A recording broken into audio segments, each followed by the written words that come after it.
চলতি বাজেটে বেসরকারি বিশ্ববিদ্যালয়ের উপর ৭.৫% ভ্যাট আরোপ করেন অর্থমন্ত্রী। জুলাই থেকে আদায় হচ্ছিল এই ভ্যাট, কিন্তু হঠাৎ করে বুধবার থেকে ভ্যাট বিরোধী বিক্ষোভে নামেন শিক্ষার্থীরা।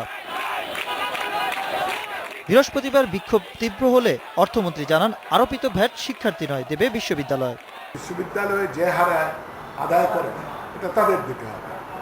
এর একদিন পরেই অর্থমন্ত্রী বলেন ভিন্ন কথা, জানান আগামী বছর থেকে ভ্যাট দিতে হবে শিক্ষার্থীদেরকে। In the coming years, well, it may be they will probably put it in their calculation and fix the fees. শনিবার সেই মন্তব্য থেকে সরে এসে অর্থমন্ত্রী বলেন, শিক্ষার্থীদের টিউশন ফির উপর ভ্যাট দিবে বিশ্ববিদ্যালয়, এজন্য শিক্ষার্থীদের কোনো অতিরিক্ত অর্থ দিতে হবে না। আমরা বলেছি যে বিশ্ববিদ্যালয় যেগুলো ফিস নেয় সেখান থেকে দেবে, বিশ্ববিদ্যালয় তাতে রাজি হয়েছে।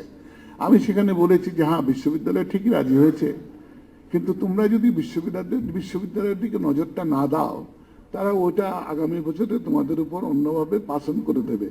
ভ্যাট আইনের ব্যাখ্যায় রাজস্ব বোর্ডের সাবেক কর্মকর্তা জানালেন, ভোক্তা হিসাবে ভ্যাট পরিশোধ করতে হবে শিক্ষার্থীকেই।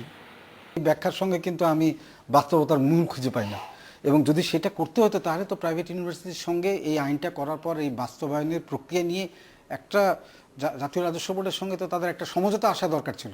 এখন এসে হঠাৎ করে বলছেন যে না, এটা আপনার ইয়ের মধ্যেই নিতে হবে, সেটা তো ওনারা বাস্তবায়ন করবেন বলে আমার মনে হয় না।